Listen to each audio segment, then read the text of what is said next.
Deuxième partie de Politicien, votre rendez-vous politique. Le numéro de ce jour est consacré à la RDC. Le président Félix Tshisekedi vient de passer 12 mois à la tête de ce grand pays du continent. Ils sont nombreux, les Congolais qui pensent que leur pays est sous occupation. Certains parlent même d'agression, sous influence rwandaise. Mais qu'en est-il dans la réalité? Avant d'en parler, je propose qu'on écoute ce qu'en dit Léonard Molumba. Il est membre de l'UDPS, le parti au pouvoir. Le Congo a 9 voisins. Parmi ces 9 voisins, il y a le Rwanda. Ce n'est pas nous qui avons demandé à Dieu d'insérer le Rwanda comme notre voisin. C'était la volonté de Dieu. Et nous sommes obligés, d'une manière ou d'une autre, de collaborer avec le Rwanda parce que la guerre de l'Est a beaucoup plus d'implications. Il y a eu l'accord cadre d'Addis Abeba qui a été signé en 2013. Le Rwanda a signé cet accord, y compris l'Afrique du Sud. Il y a le mécanisme de suivi qui est dirigé par Claude Balanki, qui fait un travail extrêmement important sur cet aspect-là. Donc, nous avons privilégié la voie diplomatique. La voie diplomatique, elle est meilleure parce qu'aujourd'hui ou demain, nous sommes appelés à collaborer avec les Rwandais. Notre population se visite. Si vous allez à la frontière de la RDC, vous allez voir les Congolais qui traversent au Rwanda et les Rwandais qui viennent. C'est-à-dire, nous avons des choses en commun. Mais nous avons privilégié la voie diplomatique et nous sommes en train d'évoluer très bien parce que la guerre de l'Est a beaucoup plus d'implications. Et l'accord cadre qui a été soutenu par plusieurs résolutions des Nations Unies nous impose à ce que nous puissions collaborer. Nelson Mandela a privilégié la diplomatie. Il a fait 27 ans en prison, mais il a compris qu'il fallait négocier avec le gouvernement de l'apartheid. Et aujourd'hui, si nous voulons pacifier l'Est, nous devons avoir une vision lointaine dont le Rwanda devient une partie prenante qui est très nécessaire pour résoudre les conflits à l'est de notre pays. Donc le Rwanda n'a pas d'influence ici, mais le président Félix, en tant que diplomate, il a privilégié la voie diplomatique qui est la meilleure pour résoudre tout conflit à travers le monde. Patrick Moyo, vous êtes tous des cadres de la RDC autour de cette table. Léonard Lumumba, non, Mulumba, que qui vient de parler, dit quelque chose qu'on peut trouver sensé. Et dit, on fait avec les voisins qu'on a. Et l'approche privilégiée par le président Félix Tshisekedi, c'est d'avoir des rapports de bon voisinage avec tous ces 9 voisins. Et il a cité les 9 voisins, il n'y a pas que le Rwanda. Et d'ailleurs, lorsque vous citiez tout à l'heure ce que vous appelez agression, il n'y a pas que le Rwanda que vous avez cité un certain nombre de pays. Moi, j'ai envie, Patrick Mboyo, que vous nous expliquiez davantage ce qui aujourd'hui vous fait dire que votre pays, la RDC, est sous occupation rwandaise. Personnellement, je ne peux pas démontrer la thèse selon laquelle la RDC serait sous occupation. Je ne vois pas, je ne dispose pas des éléments probants pour pouvoir démontrer cela scientifiquement. Même si je le pensais, il y a des éléments quand même qui me poussent à douter de la sincérité ou à considérer l'influence rwandaise en République démocratique du Congo. Et cela remonte en 1997. Je rappelle que 1994, pardon. Je rappelle que le génocide de 1994 s'est passé au Rwanda, commis par des Rwandais contre des Rwandais, et il n'y avait aucun Congolais impliqué dans ce génocide. Mais jusqu'à aujourd'hui, la République démocratique du Congo continue de payer les prix de conséquences de ce génocide. Et moi, je déplore une parole malheureuse ou un écrit malheureux du président Tshisekedi qui est allé une fois au Rwanda et déclaré que les victimes au Congo sont la situation au Congo est une situation en fait un dégât collatéral de ce qui s'est passé au Rwanda. Oui. Ça, c'est une insulte pour sa propre population. Pourquoi? On ne peut jamais. Pourquoi? On ne peut jamais considérer ça. D'abord, expliquez. Quand vous dites la RDC paye le prix du génocide rwandais, ça veut dire quoi concrètement? Parce que il y a des Rwandais qui sont partis de l'autre côté de la frontière. Oui, c'est sûr. Pour fuir la mort. Je rappelle que ce sont les Nations Unies qui ont demandé à la République démocratique, à la République du Zaïre, à l'époque, sous Mobutu, d'ouvrir ses frontières pour accueillir plus de 2 millions de Rwandais. Mais qu'est-ce que vous auriez dû faire?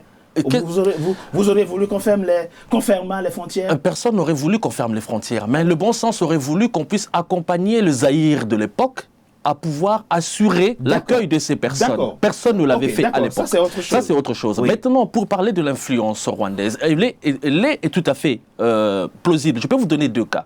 En 2005, j'étais étudiant en République démocratique du Congo. Il y a eu l'agression de Kunda Bwatare, qui dirigeait le CNDP, qui a occupé le Kivu. Moi, j'ai sorti des collègues étudiants de l'université de Kinshasa et nous avons marché. À l'époque, c'était Kabila qui était le président. Il nous a reçus la nuit, une nuit pendant l'été, et nous a expliqué que vous devez le faire parce que je ne suis pas en mesure de pouvoir défendre le Kivu. Et quelques jours après, nous avons vu Laurent Kunda Batware s'être exilé, entre guillemets, au Rwanda. Jusqu'aujourd'hui, il n'a jamais été rapatrié au Congo. Entre-temps, recherché par la justice internationale. Bosco Taganda a été intégré. Moi, j'ai posé la question à Joseph Kabila, que j'ai vu une fois à l'université de Kinshasa. Pourquoi avez-vous accepté Bosco Taganda dans l'armée congolaise alors que Laurent Kunda Batware nous avait fait la même chose et c'était des amis, des personnes qui combattaient ensemble. Il nous a répondu que c'était pour la paix au Congo, qu'il avait refusé d'extrader Bosco Taganda à la CPI. Et quelques années après, Bosco Taganda est allé à la CPI et s'est présenté. Des cas anecdotiques. Ce n'est pas anecdotique. C'est pas anecdotique, Richard Togbé, parce que derrière les actions de ces hommes, ce sont des milliers de personnes qui sont mortes. Des milliers de personnes. 12 millions. Si je me limite à Bosco Taganda et Kunda Batware, ce sont des milliers de Congolais qui sont morts. Et à chaque fois, on fait passer toujours la vie des Congolais ou la sécurité des Congolais après des intérêts des personnes qui sont liées d'une certaine manière au Rwanda. Comment ne pas passer dans ces circonstances qu'il y a des liens avec le Rwanda? Que les morts au Congo sont du fait des Rwandais? Ce sont les Rwandais qui tuent les Congolais? Moi, je constate qu'à chaque fois, on fait passer la vie des Congolais après les intérêts du Rwanda. Le dernier à l'avoir fait, c'est Félix Tshisekedi, en considérant les morts congolaises comme étant des dégâts collatéraux de ce qui s'est passé en 1994. Et ça, c'est inacceptable. Monsieur Moineau. Oui. On le voit, et tout raisonnement et toute démonstration, toute explication nous ramène à des faits historiques. Oui, mais récents, hein? Tout à fait. On parle de 1994, de 1997, de 2005, etc. Je suis parmi les plus affectés par la situation des familles à l'est du Congo. Oui. Voilà, ça je l'ai dit vraiment sans me cacher. Mais j'aimerais concilier les propos de M. Mboyo avec celui du chef de l'État. Lorsque le chef de l'État utilise la formule que c'est un dégât collatéral, il a si bien dit, c'est un fait qui s'était passé, dont je parle du génocide, au Rwanda, par les Rwandais, et on a eu des répercussions. Mais justement, ces dégâts collatéraux sont partis dans certaines proportionnalités. C'est peut-être le non-dit dans le discours du chef de l'État, mais vous le comprenez bien. Admettez avec moi que c'est malencontreux. Juste permettez-moi de vous interrompre. Que c'est malencontreux. Il faut avoir le sens de l'analyse du discours. C'était pas les bons mots en tout cas. C'est un chef de l'État qui parle, voilà. Il faut être... mais c'était pas le bon mot. C'était pas le bon mot pour vous. Donc, voilà, enfin, si vous le considérez comme ça, mais moi je vous donne une précision de taille en tant que porte-parole. Et j'accepte vos précisions. Et membre du camp présidentiel. Voilà. Donc il y a eu une réalité aussi, Monsieur Togbé. Il y a le brassage des troupes. Hein, vous voyez, toutes ces rébellions qui ont pilulé pendant les années 2000, etc., MLC, RCD, voilà, qui avaient dans leurs troupes aussi des personnes non identifiées, hein, donc notamment des personnes de nationalité ougandaise et rwandaise. Alors, c'est très important, c'est très important.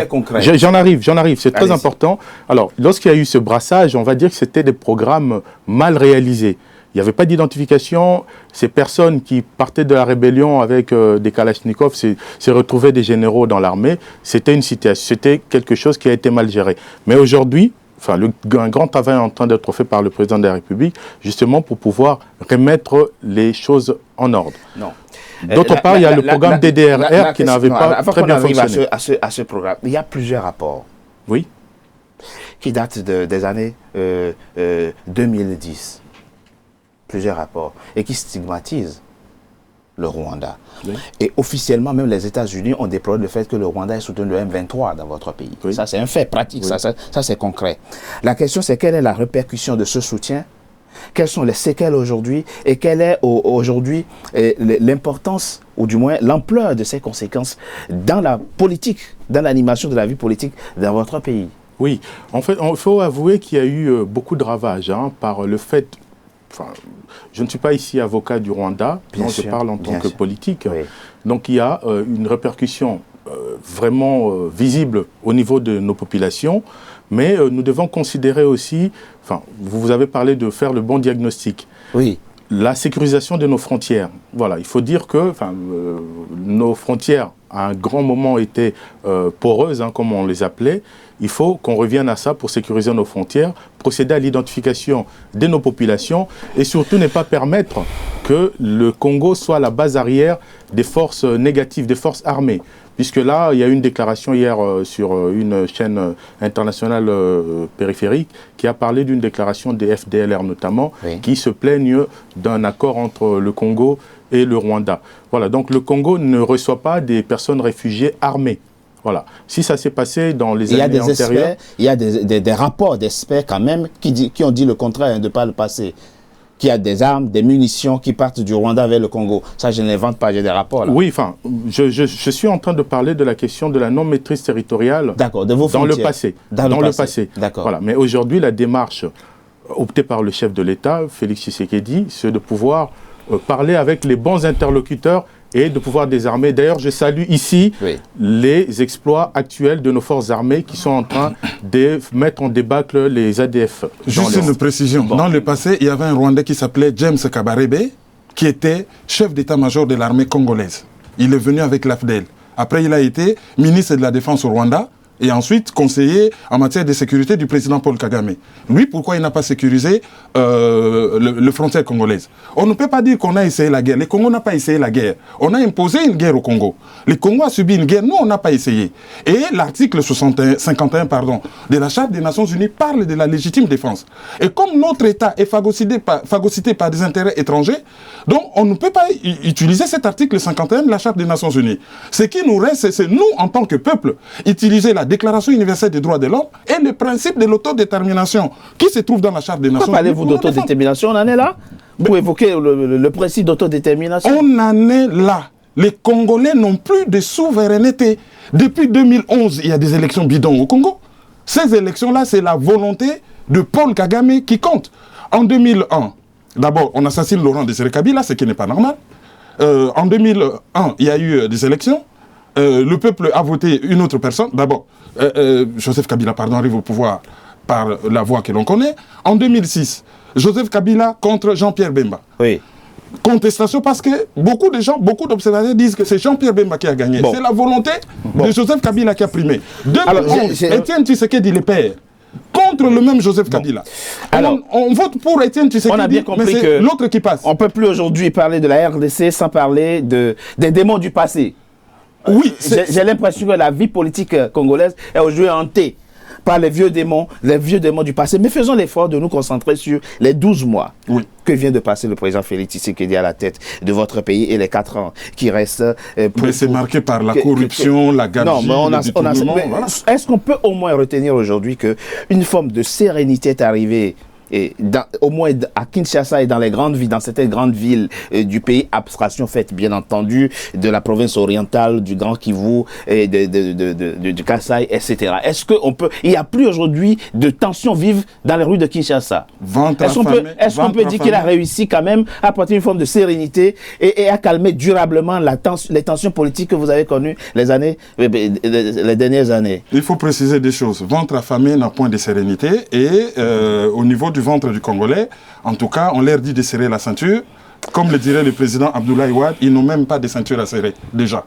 Ensuite, lorsqu'on parle de sérénité, on ne peut pas parler de sérénité dans un environnement où une partie de la population ne se retrouve pas dans les résultats électoraux qui ont été publiés. On a bien dit qu'on ne reviendra pas sur les élections. C'est passé, c'est du passé. Alors, donc, je vous dis qu'il n'y a pas de sérénité du tout. On ne voit plus de manifestations dans les rues de Kinshasa comme on le voyait avant l'élection du président. Les étudiants viennent de manifester. Oui, ça c'est autre chose, c'est pas politique. Ils revendiquent, ils ont des revendications effectivement d'ordre social, d'ordre économique, dans quelques jours, les 17, il y aura une manifestation dans la rue à Kinshasa. Les 17 là, il y aura une manifestation, donc rien n'a changé. Il vient de boucler 12 mois, à la tête de votre pays, la RDC. Plusieurs analystes, plusieurs observateurs disent l'homme est rentré, mais vraiment dans les habits du président de la République. C'est un chef d'État qui arpente les grandes chancelleries du monde entier et qui discute avec les investisseurs. Il est rentré dans sa fonction. Vous êtes d'accord avec ces analystes ou pas? Ça dépend de ce qu'on appelle par rentrer dans sa fonction ou pas. Parce que je constate que Félix Tshisekedi a pris son rôle de président de la République. Il l'assume, en tout cas il semble l'assumer à son niveau. Et ce que j'observe simplement, c'est une chose que vous avez relevée tout à l'heure, ce que l'action de Félix Tshisekedi passe beaucoup plus par des solutions. J'observe en lui, auprès de lui, il faut lui reconnaître cela, un certain volontarisme. Un certain volontarisme, une certaine volonté, une certaine envie en tout cas, de changer les choses. Mais le problème, à chaque fois avec Félix Tshisekedi, le diagnostic est mal posé, sinon pas du tout posé. J'en veux pour preuve le dossier de la gratuité scolaire. Oui. Qu'il a lancé depuis le 2 septembre. Ça, c'est une hérésie. 2019. Mais c'est complètement une hérésie parce qu'on ne peut pas penser à établir la gratuité scolaire sans pouvoir réfléchir en amont sur l'appel d'air que ça va constituer derrière et sans réfléchir sur le financement. Et ce qui est grave, vous pensez qu'il n'a pas fait? Il n'a pas fait parce que la preuve, c'est que lui-même, il a demandé un séminaire pour pouvoir réfléchir sur le financement. Le montant du financement a été chiffré après coup, c'est-à-dire, vous êtes très d'accord avec moi, après qu'il a décrété la gratuité de l'enseignement primaire. Plus de 2,5 milliards de dollars. 2 milliards 600 millions d'euros à peu près, de dollars à peu près. Mais c'est une hérésie parce qu'on ne fait pas ça. Moi, je suis enseignant. Quand on assouplit les règles pour les étudiants, même pour ceux qui concernent concédons un minimum de cohérence et d'intelligence au président de la République. Je lui concède. Il ne décrète pas une mesure s'il n'en a pas au préalable eu les financements. J'imagine que le séminaire initié, c'est pour les années à venir. Le cadre de la majorité, là, il peut contredire. Il a donné une interview où il avoue cela. Il avoue que ça ne marche peut-être pas bien et il est en train de réfléchir comment pouvoir l'améliorer ensuite. Moi, j'ai dit quelque chose. J'ai dit que ça aurait été une mesure emblématique du mandat de Félix Tshisekedi, la gratuité scolaire. Mais ça aurait dû être fait au moins à la 2e, voire la 3e année de son mandat. Parce qu'il aurait pu prendre le temps de réfléchir. Comment organiser cela de manière globale? Parce que le problème n'allait pas se limiter qu'au niveau de la scolarité. Pourquoi les étudiants viennent de manifester? En 2001, moi j'avais manifesté avec les étudiants sur la marche parce que j'étais quand même un étudiant assez en avant. Je prenais des initiatives avec mes collègues. En 2001, nous avons marché contre la hausse des frais académiques dans les mêmes circonstances qu'aujourd'hui. Et je peux dire que la situation politique avait concouru à notre colère pour pouvoir manifester. La même chose qui se passe aujourd'hui. Et ça, c'est justement parce que les étudiants se disent, de l'autre côté, on donne la gratuité à nos petits frères, et nous, on nous demande de payer, de compenser ce qu'on ne veut pas pouvoir prendre du côté de l'école primaire. On marque une courte pause. On se retrouve dans quelques instants pour écouter ce que les Congolais pensent de l'action de leur président. A tout de suite.